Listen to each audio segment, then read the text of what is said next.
Tonight, a deal on a national Pharmacare plan. This is something that's going to make a big difference in the lives of Canadians. From diabetes drugs to contraception, what could be covered and what it all means for the deal keeping the Liberals in power.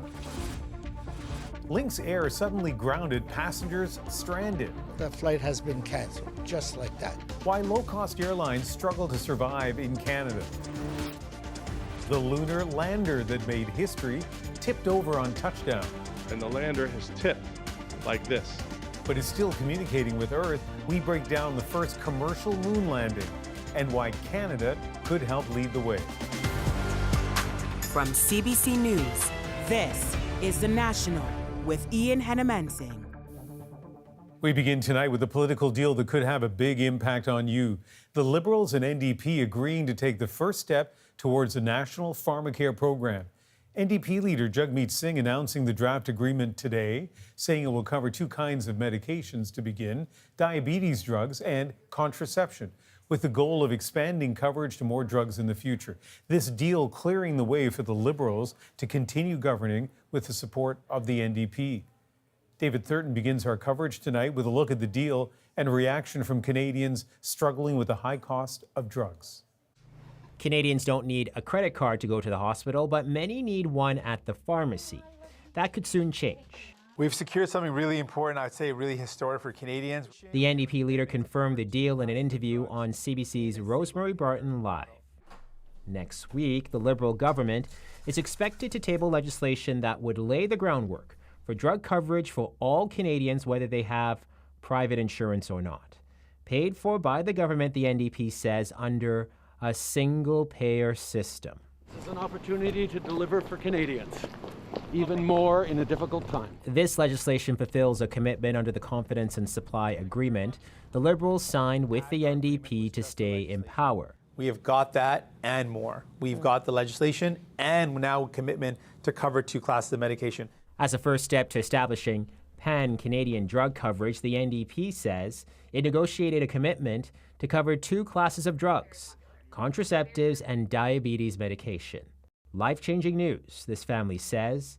They continue to pay thousands every year for diabetes meds. We have health coverage in Canada, but Pharmacare is kind of the unfinished business. So it's definitely a huge step in the right direction. Still unclear how far this first step will go and exactly what will be covered.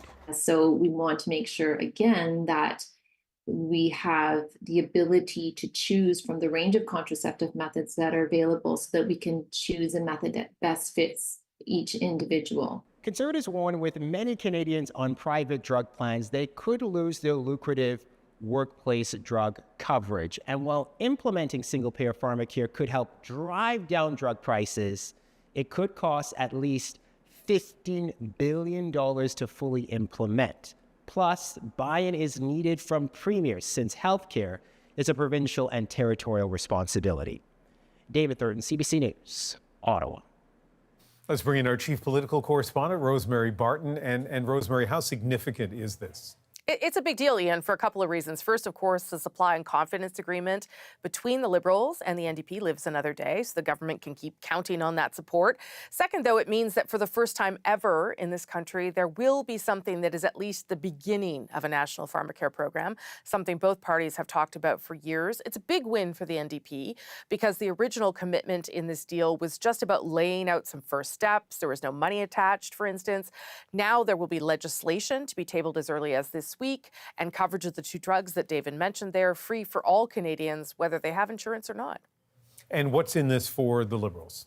I mean, obviously they avoid an election in the short term, which is pretty important given recent polls. But it does also let them say, hey, look, we're helping Canadians with the cost of living issues by picking up the cost of some expensive drugs. It allows them to continue to put forward their own agenda. What the Liberals are really counting on, though, Ian, is that Canadians won't really remember the NDP had anything to do with this, so that when the election does roll around, they can take credit for all of it. Rosemary Barton, thanks so much. Thanks, Ian. Tomorrow marks 2 years since Russia's invasion of Ukraine. The anniversary is being met with a raft of new sanctions from the U.S., Europe, and Canada. And as Sasha Petrusik shows us, calls for more immediate help. 2 years after Russia's invasion, Ukraine's soldiers are facing setbacks, Western support faltering. Now Washington is imposing more than 500 new sanctions against Russian President Vladimir Putin's regime and those who sustain it. We can't walk away now, and that's what Putin is betting on. Biden chides Republican lawmakers who went on vacation instead of voting on a $60 billion aid package for Ukraine. His failure to support Ukraine in this critical moment will never be forgotten in history. Our joint praise. Ottawa also announced more than 150 additional sanctions, plus visible support from Canada's foreign minister to Ukraine's. Some sanctions are aimed at Russian prison officials blamed for the death of opposition leader Alexei Navalny. Most measures target financial, industrial, and defense industries, and also moves against entities in North Korea, Iran, and other countries helping Putin to buy weapons and sell Russian oil. It's a signal to other international actors that there's a price to be paid for working with Russia to help them evade the sanctions. That's allowed Putin, who honored soldiers and boasted about military achievements on Defender of the Fatherland Day, to keep his economy and war going, even to thumb his nose at the West. Russian society right now, despite being somewhat resilient, is going to start to feel the pain long-term in critical industries. Others argue there are better ways to hurt Putin. The only thing that can have a big impact is unlocking the military assistance to Ukraine so it can fight successfully on the battlefield. A sentiment echoed on the front lines. From this Ukrainian soldier, we need ammunition. Sasha Petrusik, CBC News, Toronto. This anniversary comes just after Ukraine suffered a major loss on the battlefield. Its troops forced to withdraw from an eastern town. Margaret Evans is in Kyiv tonight. And Margaret, how is that affecting the mood there? That's right, Ian. Avdiivka, of course, is in eastern Ukraine, and it was a hard-fought battle, high cost for the Ukrainians, and 2 years into a war that looks set to go even longer. This loss seemed to cement that in people's minds, a fear that this is going to go on. The Ukrainian president, Volodymyr Zelensky, said that the reason they lost this town was because they don't have the hardware they need. They don't have the ammunition that they need to take it. And I think that's really solidifying fears for many people here when they talk about the sense of an erosion of support for Ukraine amongst their allies as they wait for more military aid to arrive. And the sense that that front line they're having to move into defensive positions. They don't have the ammunition they need to move forward. And that's, of course, what's led to this sense of the failed counteroffensive of the fall. So in terms of Ukraine's allies, on the heels of another major loss, do you think that the allies will increase their support? That's certainly going to be the hope here. I mean, you know, this weekend is going to be one full of reflection on the anniversary, and people will be looking or hearing a lot of speeches from Ukraine's allies, repeating promises of support. And I think people want to see, they want to see real action begin now. We are hearing of these security pacts that are coming through with a number of countries, France, Germany, the United Kingdom, today the Netherlands. These are assurances, 10-year plans of military aid and support for Ukraine. So that could be a sign of Ukraine's allies taking very seriously this frozen front line and the very real possibility that seems to be dawning for people that Russia might win the war and what that might mean for the rest of the world, not just for Ukraine. Margaret Evans reporting from Kyiv tonight. And later in the show, we'll look at Mariupol, a city that fell in the first months of the war, now 2 years on, rebuilt and rebranded by Russia. That's coming up in the breakdown. A spokesperson for the late Russian opposition leader, Alexei Navalny, says authorities have given his mother an ultimatum: bury him in secret or we'll bury him on prison grounds. Navalny died 1 week ago. The spokesperson says authorities at the Arctic penal colony where he died gave his mother 3 hours to decide, but that she's refusing to negotiate. Israeli Prime Minister Benjamin Netanyahu has released his most detailed plan yet of what he wants for a post-war Gaza. But as Chris Brown shows us, most of the details go against the wishes of Israel's biggest ally, the United States. Gaza is now unlivable for most who once called it home. For the first time, Israel's Prime Minister Benjamin Netanyahu has laid out plans of how Israel intends to control the territory when the war against Hamas ends. The proposal says rebuilding Gaza would be contingent on demilitarization and de-radicalization, although there's no timetable. Israel would retain full security control over Gaza and the occupied West Bank, creating buffer zones inside Gaza where it has been demolishing Palestinian homes.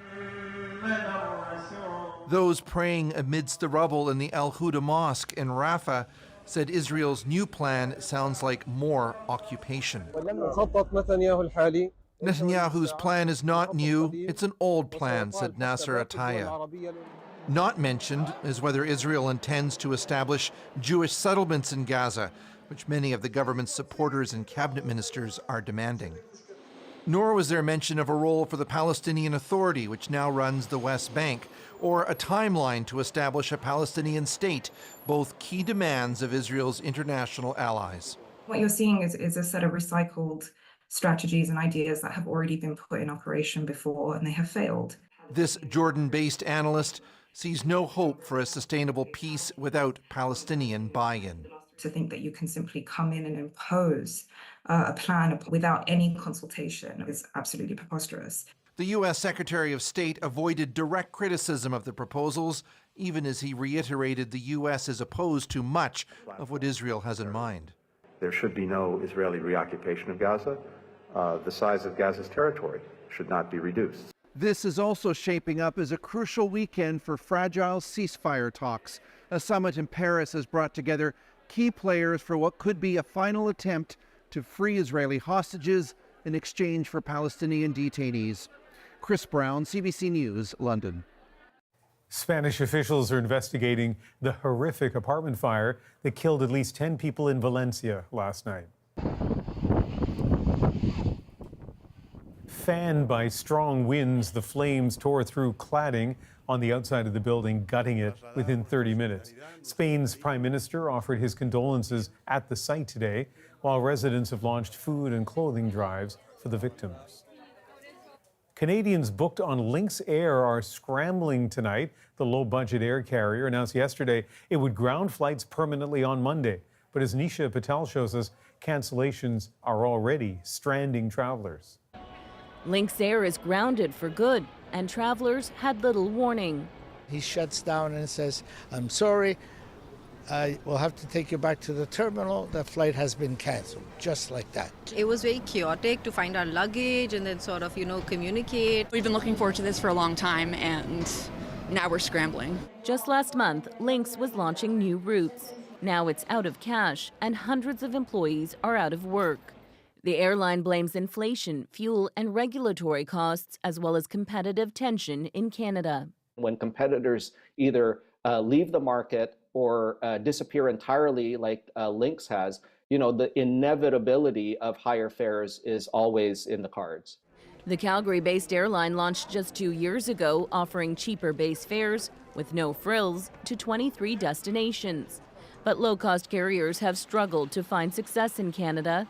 In recent years, CanJet and Swoop also failed to take off. At the end of the day, the regulations and policies in Canada are what discourages ultra-low-cost carriers from starting up in the market. For stranded passengers, competitors Flair Airlines and WestJet are offering some discounted fares. Cara Brereton-Cook is in Vancouver for a bachelorette celebration. She has to spend an extra $700 to get back to Winnipeg. All of us are very upset about it. It's not something we should be stressed over on vacation. Lynx is telling customers that have flights booked to contact their credit card companies for a refund, but isn't offering compensation to those holding vouchers. So for many customers trying to get their money back, there's a lot that's still up in the air. Nisha Patel, CBC News, Mississauga, Ontario. Security video is showing the moment a gunman opened fire in White Rock, British Columbia, early Thursday morning, injuring 4 people. The shooting happened in a residential neighborhood. Police say the 911 calls started coming in just after midnight. They don't believe this was a random shooting, but there are no suspects yet. A tragic death is prompting urgent calls for more federal support for asylum seekers. A woman died after waiting hours for a spot inside an overcrowded shelter. As Thomas Dagla explains, advocates are asking Ottawa to step up. On Saturday, when a Kenyan woman arrived at this shelter in Mississauga, Ontario, she was told there was no room left. After 6 hours passed, Delphina Ngigi was allowed to spend the night in the lobby. Then on Sunday, 3 days after coming to Canada to claim asylum, she collapsed. Her cause of death unexplained. She had to wait outside for a long time in the cold, and eventually she died. That we know. Outside that shelter, community advocates held a moment of silence, saying Ngigi's death highlights urgent needs that Ottawa must address. People don't leave their homes and come here to die. They come for some better life. Last November, another asylum seeker died in the tent encampment outside that same shelter, leading some here to blame the Prime Minister for opening the door to more newcomers without proper resources. It's like, welcome to Canada, our beautiful country, but you're going to be homeless. Like, seriously? The Greater Toronto Area has seen a surge in asylum seekers forced to sleep rough, with nearby Mississauga's shelters operating at 400% capacity. The city is home to Pearson International Airport, Canada's largest, and wants Ottawa to pay accordingly. For crying out loud, the airport's in our backyard. We get among the highest number of asylum seekers. The federal government has pledged to help fund a new welcome center near Pearson, but it's not open yet. What we need to do is get the feds to step up with the asylum seekers. You know, when they're here, we're taking care of them. The Liberal government recently announced more than $362 million in funding coast to coast to help ease that burden. Nearly half is earmarked just for Toronto. The suburbs say they're in dire need too, and advocates say Ngigi's death is sad proof. Thomas Dagg, CBC News, Toronto. Quebec's 2 largest English universities have filed lawsuits against the provincial government. McGill and Concordia say tuition hikes for out-of-province students have led to a major drop in applicants. We're committed to working to help students coming from elsewhere to learn French, but with the policies that have been implemented, we felt we had no choice. Quebec announced last fall it would increase tuition from $9,000 to $12,000 for undergraduate and some graduate students. It also made learning conversational French mandatory. McGill is contesting the tuition hikes, while Concordia is disputing both policies. The province said the extra funds would go towards French institutions. The RCMP said its networks were the target of a cyber attack and a criminal investigation is underway. A spokesperson told CBC News a breach of this size is alarming. The full extent isn't known, but the RCMP said there's no known safety threat or impact to police operations. Edmonton police have identified 2 Indigenous women who were buried anonymously in the 1970s. I'm just happy and grateful that I can try and get some closure for me and my family. How the methods used can help solve other cases. And Donald Trump takes on Nikki Haley in her home state. We're going to have a gigantic victory here in South Carolina. Her chances against the former president and the implications on the race. Plus, a massive new species of snake discovered during a film shoot. Our jaws just dropped. We're back in 2.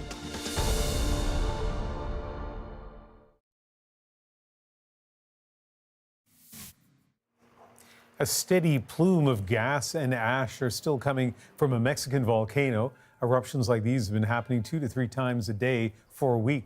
Surrounding areas told they have to be ready to evacuate. The volcano is the country's most active. The remains of 2 Indigenous women who died more than 50 years ago have been identified. Edmonton police used new DNA technology, part of its work to solve cases with unidentified bodies. The deaths weren't suspicious, but both women were buried without names. Julia Wong now with the closure it's bringing to Alberta families.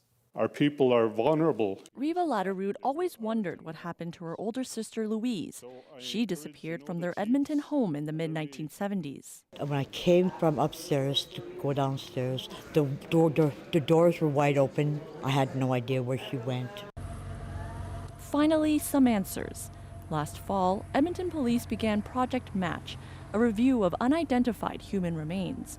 Under the watchful eye of elders, 2 bodies were exhumed and DNA extracted, allowing police to identify Irene Jackknife, who they say died of medical causes, and Louise Latterroot, who police say drowned in a local river.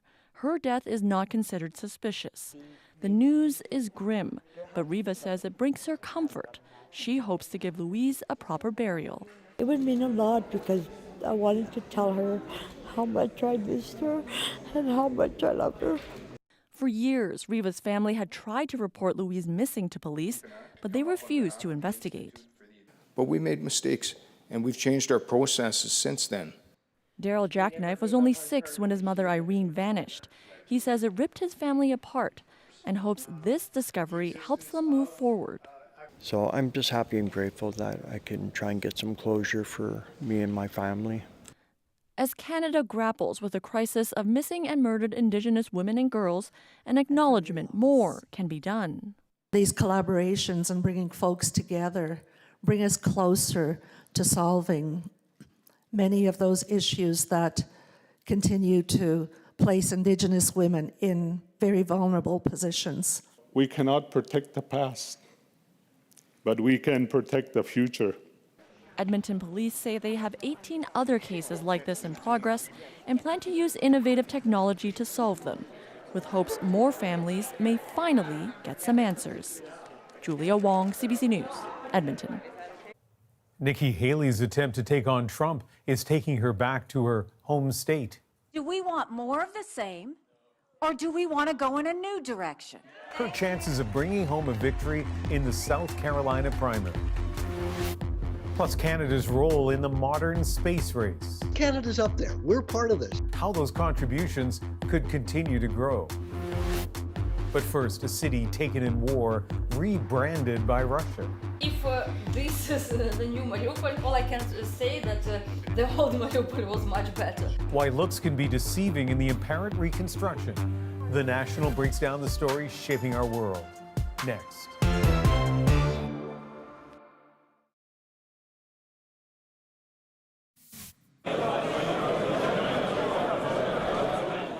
Parliamentarians in Germany have voted to legalize recreational use of cannabis. Anyone over 18 will be allowed to possess the drug, but strict rules will make it difficult to buy. Designated cannabis social clubs will grow and distribute it a limited amount. Each club will only allow 500 members. Some critics say those restrictions will encourage sales on the black market. In just hours, voting will get underway in the South Carolina Republican primary. Nikki Haley desperately needs a win on her home turf, but as Paul Hunter shows us, this seems like Trump country. In a lineup for a Donald Trump rally in South Carolina, a lineup that goes on and on and on. USA! At the very front stood Charles Hibbs, who'd been waiting right here for Donald Trump for 3 full days. Why? Why? Well, for one thing, we love our president, and we know that if we don't get here early enough, we're not going to get a good seat. Devoted to the former president, all of them, as he runs again for the White House. With the primary in this state just a day away, Trump's supporters are unfazed by his critics or his hurdles, including, for example, the 91 felony counts he faces. I think that every time they prosecute him, it makes me want to vote for him even more. Why? Because I think they're out to get him. On the other side of the state, the problem for Nikki Haley, Trump's last remaining significant challenger, is that not nearly enough Republican voters seem to be listening to her. The primary in South Carolina, Haley's home state, is deemed her last best chance to make a dent in Trump's overall lead. So now we have a decision to make. Do we want more of the same, or do we want to go in a new direction? Polls and most observers strongly suggest that for Haley, it's a lost cause. Chief among them, Trump himself, already signaling he's now looking well past the primaries. But we're going to have a gigantic victory here in South Carolina. We're going to show crooked Joe Biden and the radical left Democrats that we are coming like a freight train in November. With Haley insisting she'll stay in the contest no matter the outcome in the primary, Trump supporters have their message for Nikki Haley. Maybe next time. Trump 24, baby. Paul Hunter, CBC News, Rock Hill, South Carolina. Now it's time to dig deeper into the news shaping our world. Welcome to the moon. A new moon landing, a new for-profit space race, and for Canada, a new opportunity. But first, a Ukrainian city besieged, depopulated, destroyed. The city was full of life, and just after the big war, it was full of death. Sold now as a symbol of Russian renewal. Mariupol under occupation. This is The Breakdown. As we reach the 2-year anniversary of the full-scale invasion, Briar Stewart shows us how Russia has tried to pave over damage and erase Mariupol's Ukrainian identity. In Mariupol, the drama theater is all blocked off, obscuring the horror that took place here 2 years ago. Hundreds were sheltering inside when it was bombed. But now crews work to rebuild it, along with the rest of the ruins, remaking Mariupol into a Russian city. When you enter the city, you see this famous sign. People are taking pictures with it, and it's painted in the 3 colors of the Russian Federation, says this host for state media. There has been an endless stream of Russian television reports trumpeting Russia's vision for Mariupol. Thousands of construction workers have been reportedly brought in. Some videos show smiling, grateful families moving into new homes. And celebrations. Mariupol is becoming reborn. For this, we thank Russia, says one resident. If this is the new Mariupol, all I can say that the old Mariupol was much better. Maria Che, who goes by the name of Gerda in the military, spent 5 years living in the city. She fought for the Azov battalion and spent 2 months underground at the Azovstal plant as it was bombarded by Russian forces. I thought many times, that we would die. And many people for sure were already dead. She was taken prisoner along with hundreds of other Ukrainian fighters. At times, she said she was beaten and tortured. This was the moment she arrived back in Ukraine, released in a prisoner exchange a year later. She was smiling on the outside, but inside she felt numb. Almost every night I have nightmares. The city was full of nice people and full of life. And just after the big war, it was full of death. Human Rights Watch estimates that at least 8,000 people died in Mariupol. It's hard to get an accurate picture of what's going on there now. Just a few foreign journalists have been allowed in to report. Footage shot by a Norwegian news crew shows blocks of destroyed buildings and in other areas, brand new apartment complexes. Now they require a Russian passport everywhere, said this woman, to get medicine or wherever we go, like in public offices. 5 million. This 35-minute piece published on YouTube looks at the reconstruction of Mariupol, including the potential for real estate opportunities.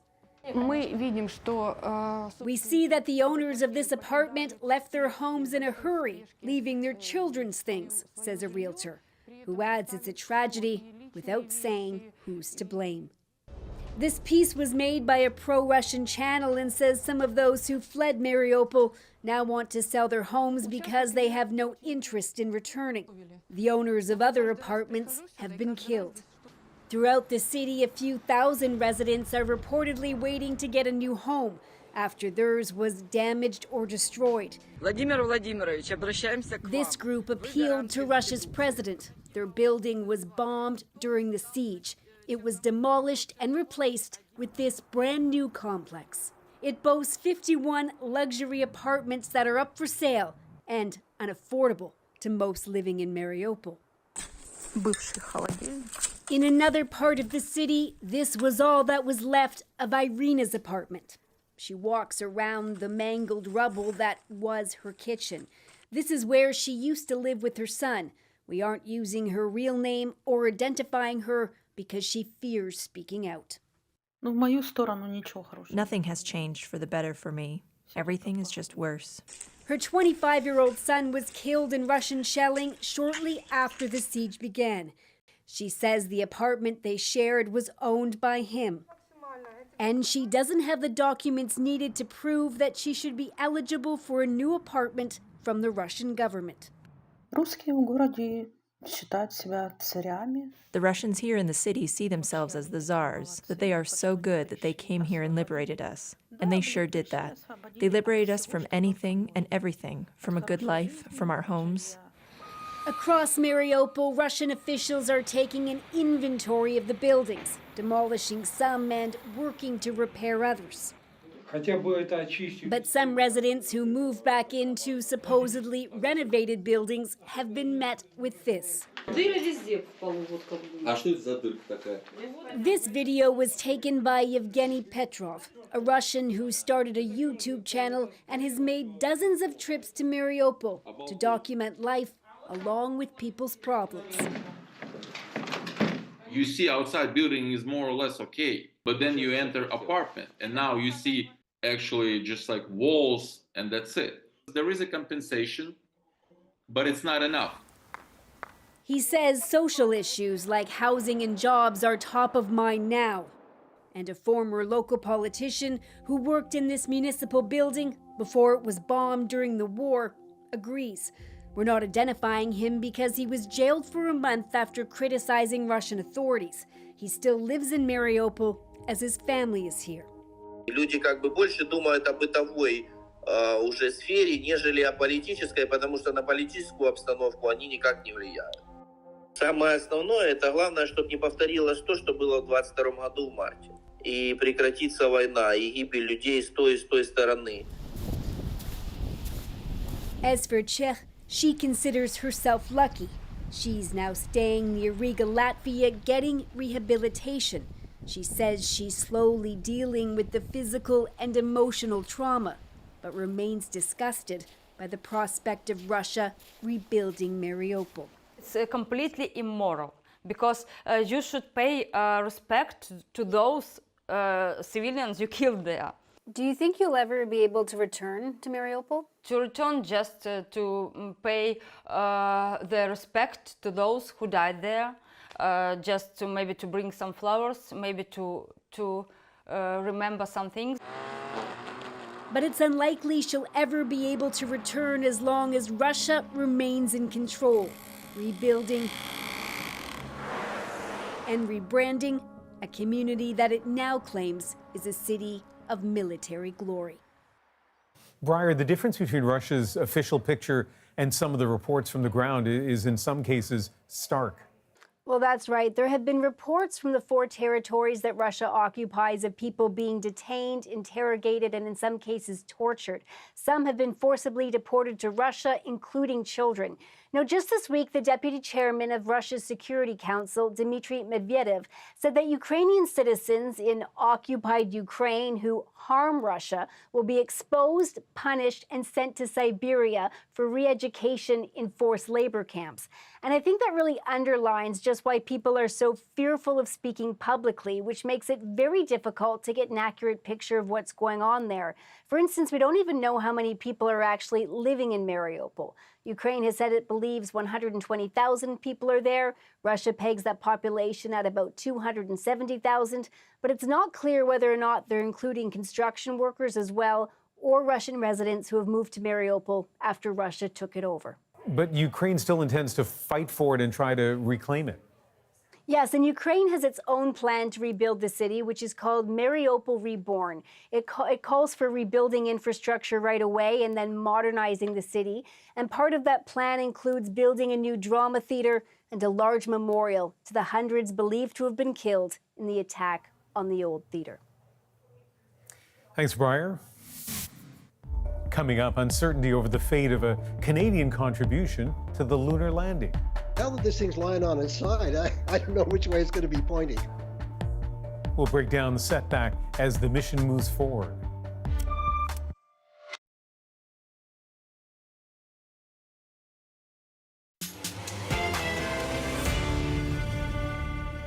A private company puts a lander on the moon. Odysseus has found his new home. But with a hitch. And the lander has tipped like this.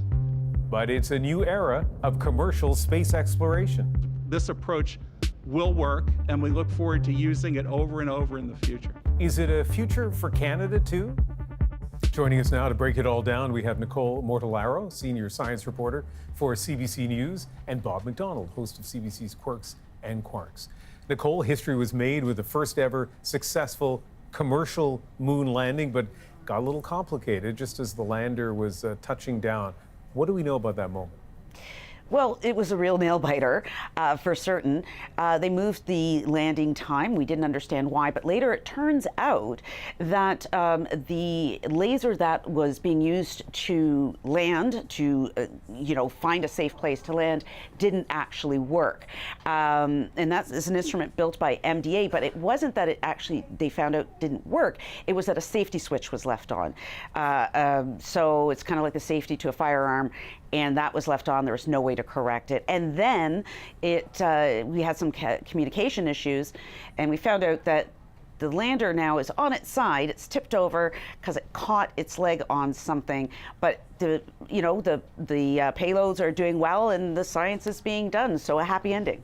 Okay. Bob, the landing took place near the moon's south pole. Why there specifically? Well, there's a couple of reasons, Ian. And again, just to support Nicole, it's always that last meter that gets you, isn't it? You know, you're safe all the way there, and then you trip just at the last second.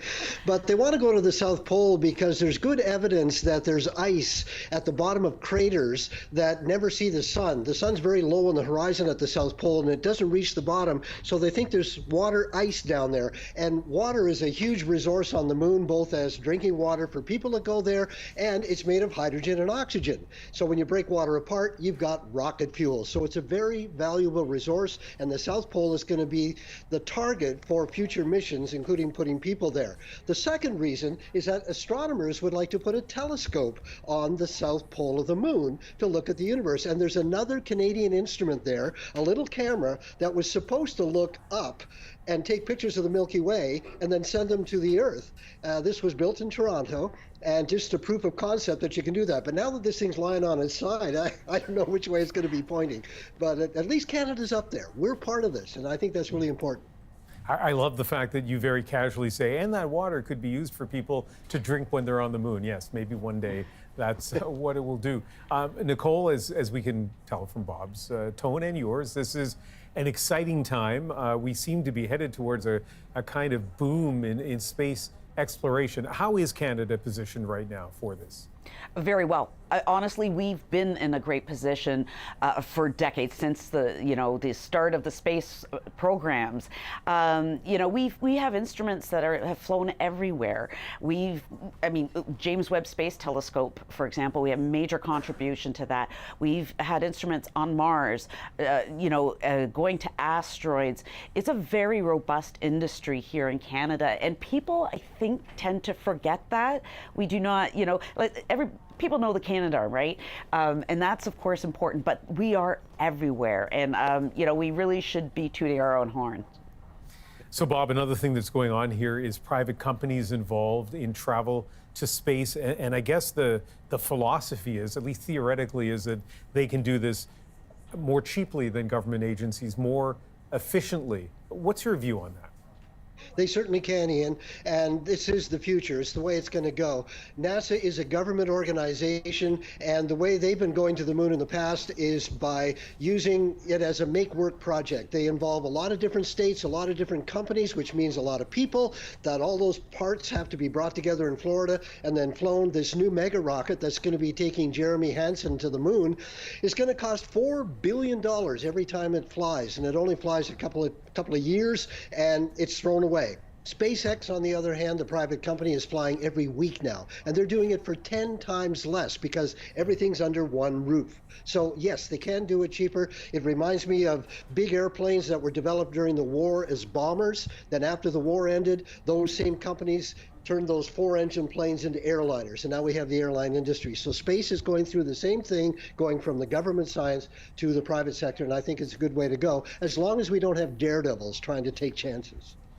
Nicole, let's continue the theme of the enormous amounts of money that are involved in this industry. The Canadian government announcing $2.5 billion in funding. Now, that is spread over the next 14 years, but it's still a lot of money. So what do you say to someone who's watching tonight and might be saying that that money would be better spent somewhere else? Well, you know, it's important to put that in perspective. That's over 14 years. The annual budget is $585 million. That's less than 1% of our annual budget, the federal budget. But the other thing people need to realize is we have things that come out of that. It's estimated to provide, you know, up to 9,000 jobs across the country, provide $2.3 billion in GDP. You know, and things come out of that. I mean, the technology that's, you know, that's used in the Canadarm, that actually is being used in neurosurgery.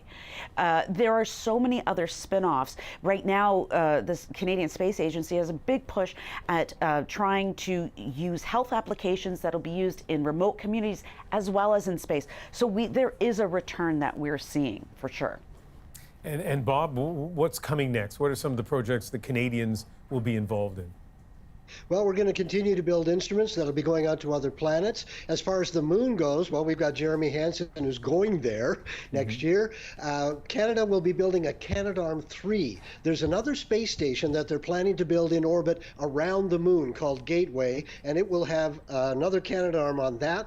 And we're building rovers for the moon's surface, so we're going to still be part of the space program well into the future. As Nicole says, we've been doing it since 1962, and we'll always be there. Bob, one more thing. We're making such a deal, I guess, as we should, about this this landing on the moon, but we've been landing on the moon for a long time. We certainly have, Ian. In fact, this is deja vu for me because when I was a kid, I watched the very first American soft landing on the moon called Surveyor 1. That was 1966. And it was a three-legged robot, just like this one. So for me, we're kind of back there. We went to the moon in less than 10 years. And the last time the Americans went there, it was with 2 people and a car. It was Gene Cernan, the commander of Apollo 17, said, I lived on the moon for 3 days and I had a house, a car, and a job. And he and Jack Schmitt were geologists, and they walked around and they collected rocks and they came back. So here we are now, 58 years later, and we landed a robot on the moon. Well, okay, it's great, but we're starting all over again in terms of moon exploration, this time by the private sector. Let's see where it goes. I enjoy the historical perspective, Bob. Bob McDonald, Nicole Mortellaro, thank you very much. Thanks. Coming up, a giant discovery millions of years in the making. Once we got those first genetic trees, our jaws just dropped. The slithering new species next in our moment.